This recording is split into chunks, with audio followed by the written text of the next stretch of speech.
Hi guys, welcome to a new video. I thought I would do a sit-down video because it's been a minute. So today I want to talk about the things that I have learned during the 9 years of my fitness journey. Honestly, I could talk about this forever. I did write down some notes of things that I definitely want to cover. So I probably will add some pictures in here just for visuals so you guys can kind of see. And I have done videos talking about my journey before, but this time I really want to focus on the things that I have learned so that I can help you guys not repeat the mistakes that I made. But at the end of the day, everybody's on their own journey, and I think that you truly do have to live and learn. That is the only way that you grow. So, starting off strong with comparison.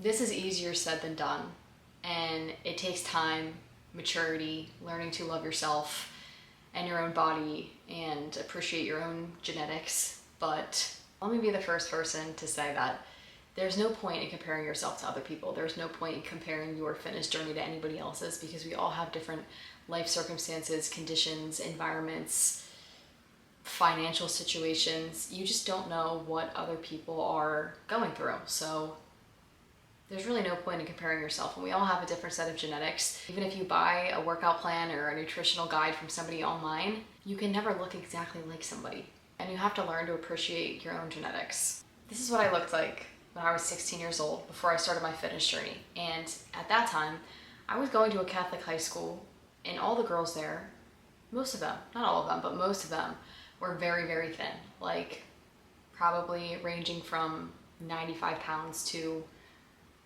115. Like, I feel like that was what most of the girls' weight ranges were. I have always had more of an athletic build. So the reason why I even started my fitness journey was because I didn't want to look back at my prom pictures and hate the way that I looked. So that is what kickstarted my fitness journey. So superficial reasons, as it is for most people. And honestly, there's nothing wrong with that. There's like, I mean, for the age that I was at, yeah, that's normal to be comparing yourself to your peers and wanting to look better and feel good about yourself. That's just the reality. Of course, you should want to get in shape for reasons besides superficial reasons, but if that's your Kickstarter, so be it. During that time, I can vividly remember comparing myself to my best friend, who was very thin. She had a very flat stomach, and I didn't have a flat stomach, and I was insecure about it. And everybody was wearing, crop tops, and especially at prom, or we had a winter ball and we had homecoming, and everybody would wear tight dresses, and I was like, they don't have a bulge. Like why do I have this fat bulge and other girls don't? I always thought it was just my genetics. Like, genetically, I just have a bigger stomach than other people. That's what I thought. But obviously, knowing what I know now, I was just at a higher body fat percentage. I wasn't exercising, that's another thing. I was comparing myself to these girls who were involved in all the school sports, and I didn't fucking do any sports. I was a professional Netflix watcher after school, okay? I was not active in any way, shape, or form, but I was comparing myself to girls that are going to sports practices like soccer, running every single day for an hour every day of the week, and having games on the weekends. So, what do you fucking think is going to be the reality there? But I didn't know that at the time, so I took that shit to heart, and I just felt uncomfortable in my body, and I was very aware that I was bigger than my peers. And it's not like I was alone in this, because there were other girls that also had a more athletic build that weren't super stick thin, and I think they probably felt the same way that I did, comparing themselves to these girls that were extremely skinny, and a lot of them definitely participating in disordered eating habits for sure. I can think of one girl in particular that had more of an athletic build, and out of nowhere, she just became so sickly thin. And that's another thing, knowing what I know now, it's just sad. Like, when I see girls that are extremely, extremely skinny, I never look at them and think, wow, they look so good. They look so healthy. That's the opposite of the thoughts that I have. I think to myself, wow, that is a sad life I feel bad for you. I hope that you get well. That is literally my thought process when I see very, very skinny individuals. Because as females, being at an extremely low body fat percentage is not healthy. You cannot have healthy hormonal function or good health if you are an extremely low body fat percentage. That is just the reality. And I think a lot of times those girls that are struggling will gaslight themselves into believing that they're healthy, and they genuinely think that they are. But, you know, from an outside perspective, when I see those people, like I said, I genuinely just feel bad for them, because I can't imagine what their quality of life is and what their internal thoughts are. Moral of the story is, don't compare yourself to other people, but I know it's easier said than done, and it is like, it's a part of life, honestly. Like, it gets better over time, especially when you do learn to love your body and you feel comfortable in your body and you have done a lot of hard work on your fitness and health. You will feel a lot more confident in yourself, and you'll definitely not compare yourself as much. I'm not going to sit here and say I never compare, like that's just not reality, but I am very happy with myself, happy with my life, my lifestyle, and that's all that really matters. So yeah, that's a word on comparison. Another important thing I wanted to talk about that I learned on my 9-year journey is that you're not going to get abs by doing a ton of ab workouts every single day. Yes, you can build them because they are muscle and you can make them look more dominant and pronounced, but if you are a high body fat percentage, you will not see your abs no matter how many ab workouts that you do. And there is no ab workout that burns belly fat, okay? There's no such thing as an exercise burning fat. And if you've been watching my videos for a while and you consume my content, I really hope that you understand that concept by now, because the only way that you lose body fat and you lose overall body fat, because you cannot spot reduce fat, is by being in a calorie deficit, lowering your body fat percentage overall. That is the only way to lose body fat, and you can do it without even exercising at all. You can lose body fat simply just by eating in a calorie deficit. But lifting weights is important to build muscle so that you're not left with a skinny fat figure. Weightlifting obviously has so many health benefits. That's why I've been doing it for 9 years. When it comes down to abs, simply is going to be being low enough body fat percentage that you can see your abs. Yes, it's still important to train your abs. It's important to train your core, of course. It's a muscle and you want to strengthen it, and it will help your lifts in general, but also while you're lifting weights, you should be engaging your core and training them in general just through that alone. And then genetically, some people just have more dominant abs than others. For some people, it's easier for them to stay at a low body fat percentage, especially the people who are cardio junkies and are borderline orthorexic. Like, yeah, of course, they're going to easily maintain abs. Also, if you have had abs since you were young and you grew up in a household where you ate super healthy and you were super active all the time, it's going to be easier for you. I mean, like, I never had an extremely flat stomach when I was a child, because in my household we ate a lot of junk food and we were not very active. At the end of the day, if you want abs, it is a matter of lowering your body fat percentage, but I also want you to understand that sometimes the cost of getting abs is probably not worth it to you and the quality of life that you'll have. I don't have like a raging six-pack or anything. I think that what I have, the definition that I have is maintainable for me pretty easily. Obviously, when I'm up a few pounds and my body fat percentage is increased a little bit, they're less visible, but I don't do much in terms of training my abs. I would say, like, I probably do the bare minimum. I mean, I work my abs more at Pilates than I ever have before, because at the end of a leg day or an upper body day, I just don't fucking feel like doing them. So I really don't train my abs that often. I would say right now, probably 2 or 3 times a week, but it's nothing crazy. Like, I'll just do the crunch machine at the gym and then Pilates. Like, I just don't care. I don't really care to have super defined and prominent abs. It's not very important to me. But if it's important to you, then obviously training them more and building them up will make them more dominant and appear more, but you just have to lower your body fat percentage to actually be able to see them. Beauty is in the eye of the beholder. Some people think that females with abs is disgusting. And personally, my personal preference that I don't really like the look of a woman super lean, veiny, six-pack. That's not for me. That's not for me, and that's okay if it's for you. It's not for me. The lifestyle that it takes to achieve something like that, also not for me. I'm more relaxed, clearly, okay? I am a pretty lazy girl at heart. I do what I gotta do. I do what I gotta do. Walking is my preferred form of movement over anything. So that's what I focus on for the most part. All right. So I guess we'll touch on cardio now. Annoying. We'll touch on, the cats are fighting in the fucking background. Next we'll talk about cardio. So what is the best type of cardio that you can do on a fitness journey? Well, it really depends on what your goals are. If you're bulking and your goal is to put on muscle, then you really don't need to be doing a ton of cardio, because that's going to defeat the purpose of you trying to eat in a surplus and consume more calories. If you're just doing a ton of cardio and burning them off, like, yeah, you can eat more, but I would recommend just focusing on steps and walking, unless you like really enjoy cardio, but then you're gonna have to play around more with your caloric intake, because the amount of exercise that you're doing is going to impact that. If you're trying to lose body fat, the best type of cardio that you can do is whatever you can stick to, whatever is maintainable for you, whatever you enjoy, whatever you can see yourself doing long term. Like I said, for me, it's walking. I really don't enjoy cardio very much. I do like the occasional elliptical.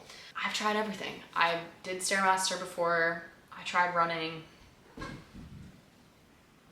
tried cycling. I just don't really enjoy it. I don't like getting super sweaty, and I know some people do. I don't like it. HIIT workouts, absolute fuck no. Absolute fuck no. I'm really sorry if you like HIIT workouts, but it's pretty much the most ineffective way to work out. It's like, honestly, super intense exercise and cardio, all it does is ramp up your appetite and make it harder for you to stick to a calorie deficit. So if your goal is fat loss, you don't want to overload yourself with cardio and increase your stress so much, because it's just going to make you hungry as fuck. And you really don't burn that many calories. I don't care what your fucking Apple Watch says, or your Fitbit, or your Garmin. These things are so inaccurate. The only thing I use this for is to track my steps. The way that it measures your activity, it can be off by like crazy percentages. I think it's more than 50% that these things can be off. So if you're like, oh, I burned 600 calories in my HIIT workout today, now I can have fucking unlimited calories. Not how it fucking works. Not how it works whatsoever. So if you're doing a specific type of workout or cardio as a means to lose body fat, I want you to rethink that.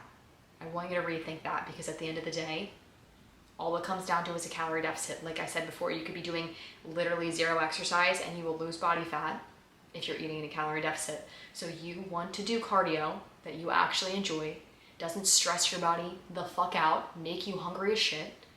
It doesn't matter what type of activity you're doing.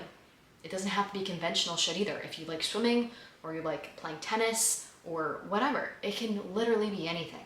Any form of moving your body is obviously going to contribute to creating a bigger calorie deficit. But that is definitely something that I really went wrong with in the beginning, is that I thought doing more cardio and doing more exercise was gonna help me lose body fat more quickly, and it couldn't have been further from the truth, because all it did was make me binge and restrict. Every single weekend, during the week, I would really be on, and I would be hitting my workouts, doing my cardio after all my lifts. I would get on the elliptical and go fucking ham for like 20 to 30 minutes after every single lift, when I was lifting 5 days a week in the beginning of my journey. On the weekends, I was doing like an hour elliptical, like just crazy fucking shit. And all it did was make me really hungry, and really defeated the point of a calorie deficit. And I also just didn't really understand how to eat a calorie deficit back then, because we didn't have, like, I'm talking 8-9 years ago, there were not the resources that we have now, at least not as prominently or as easy to see as like TikTok and Instagram. It just wasn't really talked about back then. So without these resources, I really didn't know what I was doing besides what my husband Joe relayed to me. Basically, I was like his little experiment. Yeah, I really just didn't understand a calorie deficit. Like, it didn't make sense to me. I didn't understand like Because we have been told our whole lives about how eating certain foods will make you fat, or eating certain foods will help you be skinny. I didn't understand that it's simply just a numbers game. I didn't understand that. And when Joe tried to explain this stuff to me, back then I was like, what? Like, what are you talking about? It just didn't make any sense. So I completely understand where you're coming from if you're like, all of this information and things that you see on the internet just confuse you. Totally understand that. And I think that the only way that you can really understand it is by trying it out yourself and actually being consistent and patient with it. Like tracking calories and doing it properly, using a food scale, making sure that you are in a deficit that is good for you and works with your journey. So rule of thumb normally is 250 to 500 minus your maintenance for a calorie deficit. 250 will result in about half a pound of fat loss a week. 500 is going to result in 1 pound of fat loss a week. Would not recommend doing more than 500 because that's pretty extreme and can backfire on you. What I normally do and what I give my clients is normally 400 because that's about a pound a week. And for some people who want to eat out more or they just don't care as much about a timeline, it's more realistic for them to do 250, half a pound a week. It's not a race. I think that this is something that a lot of people, this is a place where a lot of people go wrong, is that they just want to do this as quickly as possible. And that's why you need to start a lot sooner than you think, because you want to give yourself more time than you think you need. It takes the pressure off, makes the journey a lot more enjoyable, a lot less miserable. You're not going to be perfect. You're going to make mistakes. You're going to overeat. You're going to skip some workouts. You're going to get sick. Some life shit is going to happen. And that's okay. There's nothing wrong with that. It's not a race. It is not a race. I'm going to talk about what foods to eat now, because I feel like that's kind of on the topic of what I've already been talking about. So there's also been some, I don't want to say controversy, but talk on TikTok about how volume eating is bad. Like, don't volume eat. This is so individual, and I hate when people tell other people how to eat or how not to eat, because different shit works for different people. Everything has its time and place. I believe that everybody has to do trial and error with their own body. Is it fun trying to figure it out? Not really. That's why you hire a coach to help you. That's why I do what I do, to make you feel more comfortable and confident in the actions that you're taking every day. But if you want to do it on your own, totally fine. Just be patient with yourself. This shit is not easy to do on your own. So don't be afraid of higher calorie foods when you're eating in a calorie deficit. You don't need to be afraid of them. Everything has its time and place, like I said. But yeah, you do need to be more strategic about your food choices. I'm not gonna lie to you. There's certain things that are non-negotiables for people. For me, I'm having milk and sugar in my coffee. I don't want a black coffee. If you have no problem cutting calories in that area, you're good with a black coffee, that's your preference.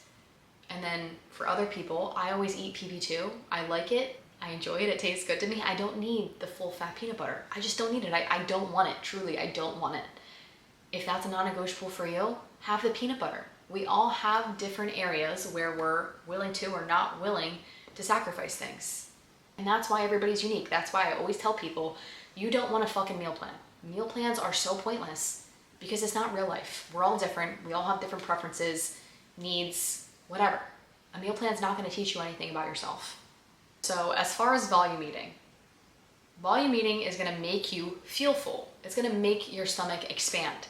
And if you start volume eating all the time, then you might deal with constant bloat, or you also might not actually be satiating yourself and you're just feeling full and a bit uncomfortable and bloated. But I think that volume eating is okay. It's definitely okay if you like it, if you prefer it, or having it for some meals. Just make sure you're not neglecting fat and you're not purposefully completely restricting high calorie foods like butter, oil. In general, you don't want to be getting your fat source from nut butters. Like, nut butters are a health food. They're really not actually healthy for you, like, to be honest with you. I get my fat sources from butter, coconut oil, meat, like ground beef. Using nut butter as a fat source is not something that I do, because there's a lot better ways to get healthy fat in. I used to volume eat a lot in the beginning of my journey because that's kind of what was being pushed on the internet at that time, and I think it served me fine for the time being, like especially when I was in my season of doing if it fits your macros a little bit more heavily. So I was eating a lot more junk food and sweet treats and stuff. And I would volume eat during the day to keep myself feeling full. And then I would just have a fuck ton of calories. Like literally majority of my calories would be coming from my nighttime snacks, sweet treats. I would have like 3 or 4 Yasso bars or a cupcake from a bakery or just random shit. And I was living my life, having a great time. And I got all the results I wanted by doing that. So there's really no right or wrong way. There's no right or wrong way. It's just whatever your preference is. And now I do prioritize whole foods more and focus more on what I'm eating because I don't calorie track anymore, and I'm going more so off feeling and being in tune with my body. I will get to calorie tracking and talking about intuitive and mindful eating at some point. But like I said, there's so much information on the internet, and it's so easy to compare yourself to other people and like feel some type of way. Everybody has different life circumstances, financial situations, environments that they're living in, and that's going to impact the way that you're eating. Also, how your family members feel about your fitness journey and what you're doing, and maybe they make fun of you for using a food scale or call your food special like my parents did to me. And because I used to eat all my food at night, my dad would always say to me, "You're still eating? You're coming down here to eat more?" And I'd be like, "Yeah, dude, it fits in my fucking calories, so what's it to you? What's it to you, man?" He had so much to say, which is so funny because I love my dad. I love my dad so much, but the man is very overweight, and he's one of those people that has like falls for all like the health shit, like certain health foods and whatever. And I'm like, man, it comes down to calories, calorie numbers. So if you're seeing these people on TikTok or Instagram like eating off their cutting boards and just doing all this extreme shit, you don't have to do that. You don't have to do that. You shouldn't feel shame if majority of your diet is like frozen foods or fast food. Like, you have to do what works for you in your current situation in life. Yes, there's always areas to improve. There's always ways to get better, but it's a long game. It's patience. You don't want to put too much on your plate and overwhelm yourself with all of these things. Like, you don't have to do a complete 180 of your entire life. It's slow. It's slow. 9 years. 9 years, guys. Keep this in mind. It took me 9 years to focus on and prioritize whole foods more because I just simply didn't give a fuck. Negative fucks. Was like, I'm eating whatever I want because I can. 9 years. Like, now I'm about to be 26 and I care a little bit more about what I'm putting in my body. Not for aesthetic reasons, but for gut health and brain health and hormonal health. I have the capacity to care more for those things right now. But when I was working a corporate job and working on this job, and even before that, was in college and had a busy life, busy schedule, I couldn't care or prioritize what I was eating as much. I just didn't give a fuck about it. I had more important things to worry about. Okay? Like, so don't feel guilt or shame for what you're eating. Don't compare to anybody else. And I post my what I eat in a day videos, obviously as inspiration, just to show people that, yeah, like, I still enjoy life. I'm not 100% fucking crazy about what I eat. Like, it's just too much.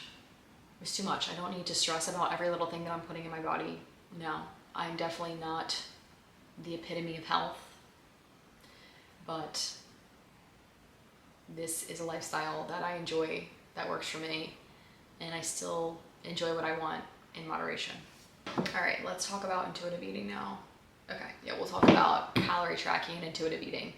So I calorie tracked for 7 years, and it really helped me. It really helped me because, like I said before, when I was talking about not understanding calorie deficit and not understanding how certain foods don't just make you gain weight,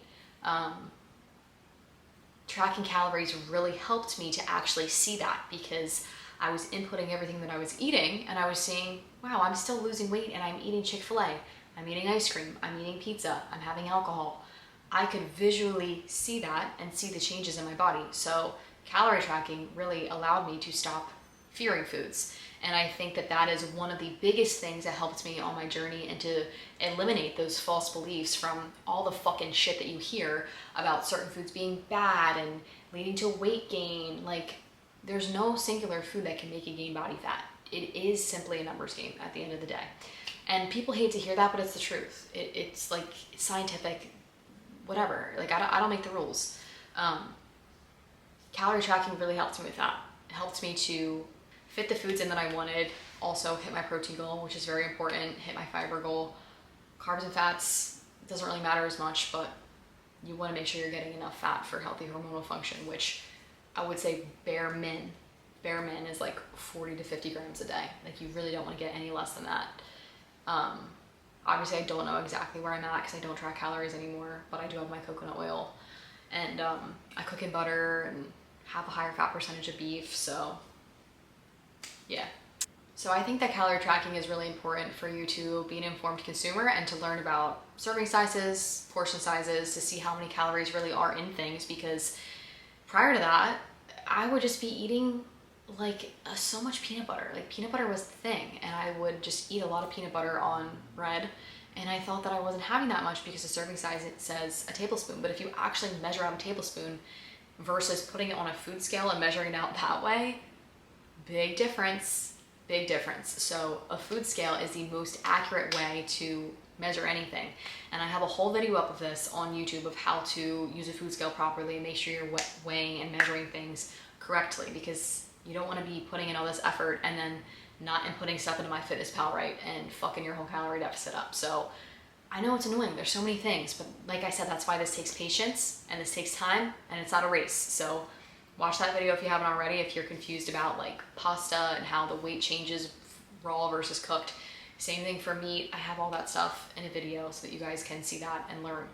But I understand that calorie tracking is not for everybody and you don't want to do it forever. I think that it's important in the beginning to just learn the basics and see generally how much you're consuming. And then once you have a general idea, you can stop whenever you want.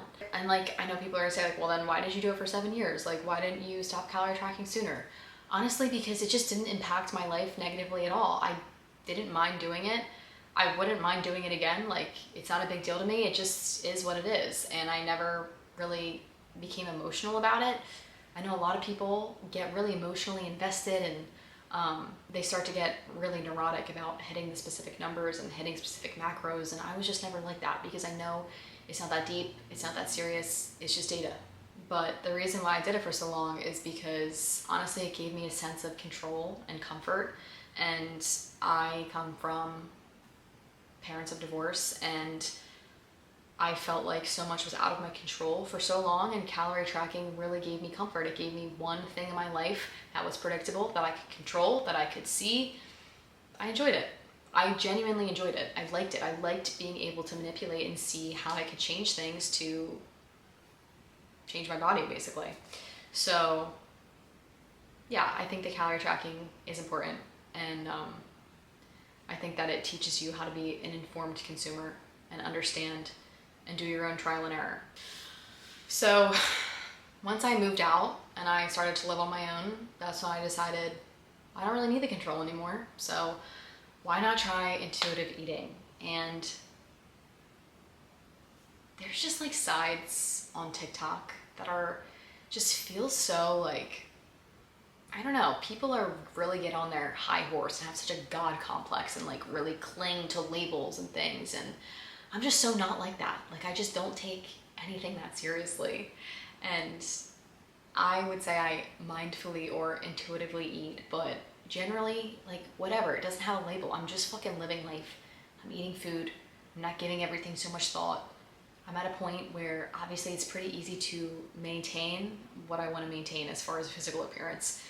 And I wanted to just see what it would be like. And obviously I literally have a full knowledge bank of calories, and I pretty much can look at anything and know how many calories are in it. Yeah. And I don't think that there's anything wrong with that. I know that people will be like, oh, I wish I could go back to when I didn't know how many calories were in things. Like, if I think back to that, that's when I was overweight and felt fucking awful about myself and was mentally ill. So I mean, like, I don't think that that's a good mindset to have. Like, it's just knowledge. If you get emotionally attached to it, that's the problem. That's the problem. Biggest changes that I have noticed since not calorie tracking anymore is that I'm not overeating as much. I was definitely overeating more when I was calorie tracking because I would justify overeating if I had the calories for it. I wasn't listening to my body. If I had 500 calories at the end of the night, I'm eating unlimited sweet treats. I'm filling the rest of my calories with sweet treats, whether I'm hungry for it or not. But now I'm a lot more mindful, and if I'm actually not hungry, I don't eat it, which is like a big difference for me because I would always go to bed feeling pretty bloated and uncomfortable because I ate most of my calories at night. And again, like, there's really nothing wrong with doing that. It's not like there's anything inherently wrong or bad about it. It's just like personal preference. If you don't mind going to bed fucking bloated, then fine, you know? Like, who am I to judge? I'm doing what's good for me, you should do what's good for you. If you eat most of your calories at night, nothing wrong with that. That's another thing that I want to briefly say, is that it doesn't matter what time of the day you're eating food. It literally doesn't fucking matter. Again, it's all a numbers game. You don't just gain fat if you start eating after 6 p.m. You don't gain fat if you eat at 10 p.m.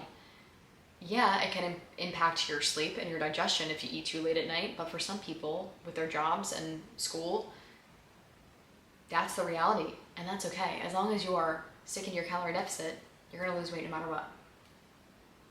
Doesn't matter what time of the day you're eating. Okay, and then we'll briefly talk about how to stop calorie tracking. If you feel like you're good, you don't need to do it anymore, how do you transition? And I think it's different for everybody, but honestly, what I did is I just stopped tracking one meal at a time. So I stopped tracking dinner, and then I stopped tracking lunch, stopped tracking breakfast. Eventually I wasn't calorie tracking anymore. So you can definitely ease your way into it. You don't just have to like stop cold turkey and never calorie track again. You can just slowly stop tracking meals over days or weeks, whatever works for you. And another thing that I did was, when I didn't feel completely comfortable yet, is I would just have a day of eating, and then I would add everything up at the end of the day, like, because I pretty much eat the same shit every day, so I know generally, like, I roughly knew how much I was eating, and I would just add it all up in my calculator and kind of see where I was at for the day, and that gave me comfort knowing, okay, so if I'm eating about these things, then I'm around this amount of calories, which for whatever goal I had, helped me to feel more comfortable with not calorie tracking. Because I know for a lot of people, that's what they fear, is gaining weight if they stop calorie tracking. You're not gonna gain weight unless you're eating in a surplus. So just don't overcomplicate things. If you pretty much eat the same things every day, which you should be because it makes your life easier, eliminates decision fatigue, you should know what foods make you feel good. You don't need all this variety. That's another thing. You don't need to have so much variety in your diet. Like, it just makes things more difficult for you, especially if you are somebody that's busy and you don't have a lot of time to cook or meal prep. Keep things simple. Keep things simple. Oh, it gets boring. Dude, come on. Like, have some variety with your dinner then, or look forward to a meal on the weekend that you have differently. Like, it's not that deep. You can rotate between a few different things, but generally eat the same things. It's gonna make your life a lot easier. I think that's enough calorie talk. Had enough talking about calories and food. So another thing that I've learned over my fitness journey is that you're gonna go through seasons. You're gonna go through seasons of being more motivated, having specific goals, and you're gonna go through seasons where you're less motivated and you don't really have specific goals and you're kind of just chilling and doing it for fun, and that's okay. It's okay not to have a fitness goal all the time. That's something that I really didn't understand in the beginning because I was always going through phases of cutting or bulking, and I would maintain for like 2 or 3 months, and then I'd go back and do a bulk, and then I would cut again. And I did that for like 5 or 6 years probably, which is helpful because I built so much muscle. But then when I got to the physique that I'm happy with, like I don't want any more muscle than I have right now, I was like, so what is life then without a fitness goal? And it does get boring and mundane, and it kind of does make you lose motivation when you don't have a goal or you're not working towards something in the gym. It like makes it really boring, and that's kind of why this past year I really focused on trying other shit. Like, I started Pilates, and I'm gonna try tennis. Like, you do have to get more creative once you do reach a physique that you're happy with, because it does get fucking boring. This shit that works is boring. Get that through your head right now if you're on a fitness journey. What works is boring. It's really boring. All the information that you fucking need is here. Like, I've literally just covered it. There's no secret. There's no magical solution. It's the most boring shit ever. Straight up. And that's why people can't stand it or keep up with it, because it really is fucking boring. It is. And for some people, having a certain physique is just not worth the lifestyle that it takes. And I respect that. That's okay. I'm not here to judge. I've talked about this in many videos before, but I definitely go through seasons in terms of body fat percentage and carrying more and carrying less. And of course, for the summer, we all want to be a lower body fat percentage. Like, who doesn't want to be a lower body fat percentage when they're going to be in a bathing suit? I think that that's pretty normal human nature, normal response to have.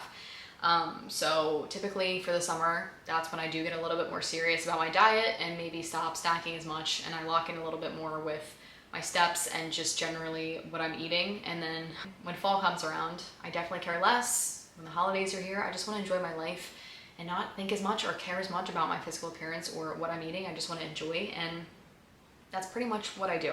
So for the most part, I would say my weight fluctuates between 5 pounds depending on the season of life that I'm in. I know I already briefly touched on this, but I do want to say again how important it is to have patience, because like here, I mean, you all probably know what I look like, but I'll insert a picture of what I look like right now. And I've pretty much been maintaining the same physique for like, I would say 3 years now. During COVID, I definitely gained some weight because I wasn't doing as much and I was not really caring about my eating. But since then, I would say like 2021, well, I did have that period of time that I lost a lot of weight from being sick a lot. I lost a lot of weight and muscle, which sucked. So yeah, I would say like the past 3 years, I've pretty much maintained the same physique, give or take. But it took me a long time. It took me a long time. So I tell this to my clients, I'm gonna say the same thing to you. If you think you're gonna completely change your body in a few months or even just a year, you're not. You can significantly improve for sure, and this is not meant to discourage you. It's just meant for you to look at things realistically and be kind to yourself and give yourself grace and make the process more enjoyable. You don't need to focus on a timeline. There is no timeline. As long as you are participating in positive habits and building sustainable habits and things that make you feel good inside and out, that's all that matters. Stop focusing on the end result so much, because it takes time. It takes years, depending on what your goals are. Obviously, fat loss, that can happen pretty quickly. Within a year, you can lose a lot of weight in a year, depending on how much body fat that you have. But if you're looking to build muscle and look toned, it takes time. Yeah, so have patience. I kind of talked about this already, but discipline and motivation. Discipline is what you need. You guys know this. I don't enjoy going to the gym. I don't. Every time I have to go, I literally don't want to fucking go. But I go for my health. I have discipline, and it's hygiene. It's just taking care of yourself. It's part of my life. It's what I do. Whatever. Sometimes we have to do things in life that are unenjoyable, that we don't really enjoy, but it's important. So you have to rely on discipline rather than motivation. Well, you have to build discipline. Discipline is something that you build by going when you don't want to. Like I said, even though I don't want to go to the gym 99% of the time, I go and I do it because I have discipline. And I always feel better after. It's always just getting there is hard. And then when you're there, you feel great. You feel like shit when you skip workouts. Like, because you're like, damn, I'm just being so lazy. I should go. I always feel better after I go. So it's most important to go when you don't want to. It's okay to skip workouts sometimes. Like, obviously, I'm not unrealistic. If I really don't want to fucking go, I don't go. I just go a different day. Or I just go less days that week. Like, you're not going to lose all your progress if you miss a day or two at the gym, okay? You have muscle memory. I think a lot of people don't understand this too. Like, when I would get sick, the only reason I lost so much muscle when I got sick a few years ago is because I got sick like 3 months in a row, back to back to back. So I was out of the gym for like 3 months. So if you're out of the gym for a week or 2 or 3 weeks, like, you're not going to lose muscle that quickly. You're going to go back, you're going to feel a little bit weak at first, and then you'll build back up in literally no time because you have muscle memory. Don't rely on motivation to get you to the gym. Motivation comes and goes. Like, I don't want to act like I'm never motivated to go to the gym. Like, sometimes I am kind of motivated to go to the gym just because I know it's going to make me feel good. But besides that, like, take it or leave it. A walk, on the other hand, yeah, I'm always excited about a walk. I know there's going to be things that I'm going to miss in here, but I'll talk about not focusing on being perfect. Do not try to be perfect. You're not gonna be perfect. You think I was perfect in my 9 years of being on a fitness journey? Fuck no. I've had weekends of overeating a fuck ton. I've had weeks of overeating a fuck ton. I've had weekends and weeks of drinking a lot of alcohol and feeling like complete garbage and skipping the gym or skipping a workout or not hitting my steps. Like, again, when you're not fixated on a specific timeline and a specific end result, you don't care as much. There's less pressure on you because this is a lifelong thing. This is not just something that you do for a few months and you stop. And that's what you have to understand. That's why you want to make sustainable changes that work for you and your lifestyle, not what you're looking at somebody do on the internet and you think, oh, I'm gonna do that because I want their body. That's not how it works, guys. I hope you know that by now from watching my videos. It's okay to look up to people, but you need to do what's good for you. You need to figure out your own thing. You gotta do trial and error with your own body. In the grand scheme of things, having a week or two of overeating or skipping the gym a few times for a few weeks, it's not gonna do anything. It's not gonna do anything. So don't sweat it. Don't try to be perfect. Don't put so much pressure on yourself or give yourself these crazy high expectations. In terms of building muscle, this is actually pretty important. So in terms of if you're trying to build muscle, you don't need to be in the gym 5 days a week, unless you're a fucking bodybuilder, unless, like, I don't want to sound mean saying this, but like, unless your entire personality is the gym and you're obsessed with the gym and you're using it to cope with life circumstances and you don't have any other outlet and that's how you're trying to better your mental health, like, okay, maybe you have to go through that, but I want you to know that there are a lot other important outlets and ways to prioritize and work on your mental health than just the gym, and it's really important to realize that, and eventually you probably will, but you don't want to constantly be saying no to social events or gatherings or things because you're afraid or you think that there's something there that you can't eat, or you don't want to drink alcohol and not be able to hit your workout the next day. Like,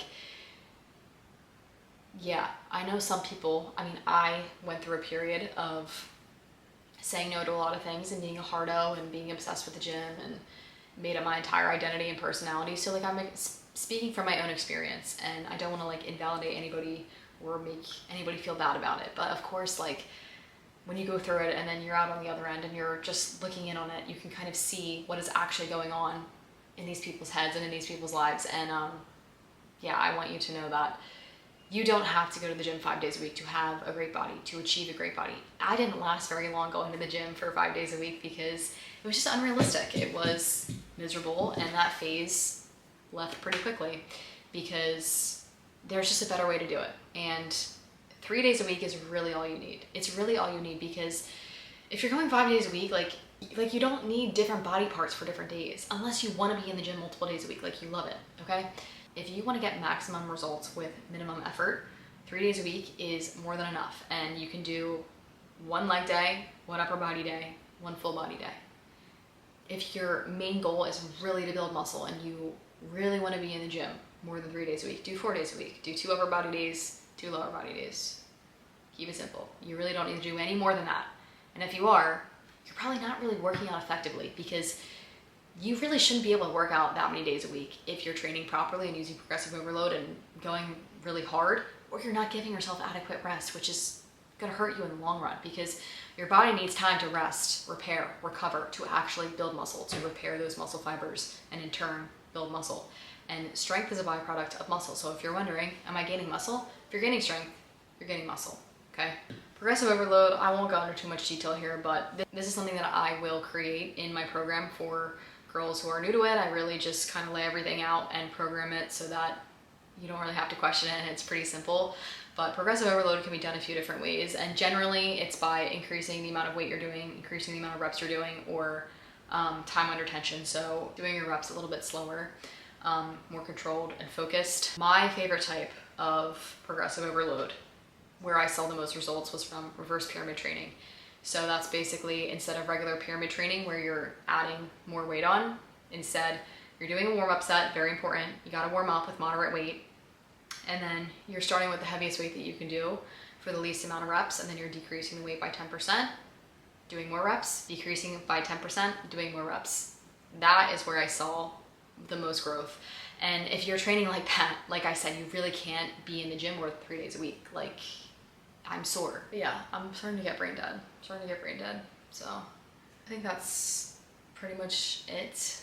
One other thing I wanted to say is the importance of having accountability. So having an accountability partner in your life, whether it's a significant other, a friend, a family member, having somebody that is on a similar journey as you to encourage you and help motivate you sometimes when you're really struggling, or remind you to have patience, or to reassure you that you're on the right path or on the right track. And obviously that's what I do for a living. You can hire me if you want some accountability, but if you don't want to pay somebody, then have a designated person in your life that you can call or text that you know is going to give you some solid advice, information, motivation.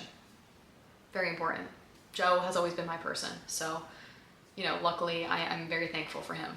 But yeah, that's why I do what I do, is so I can be that person for you if you don't have somebody in your life that you can trust or that has the knowledge to reassure you and give you the guidance and help you not make the mistakes that I did. But I think that's pretty much it. I think I pretty much covered everything. Yeah, I will leave the link in my bio for one-on-one coaching if you do want some help, some guidance, some accountability, customized workout programming for you. I'll leave the link to my website below. But I hope you enjoyed this video, and I hope that it was helpful and you learned some things and you know what to avoid.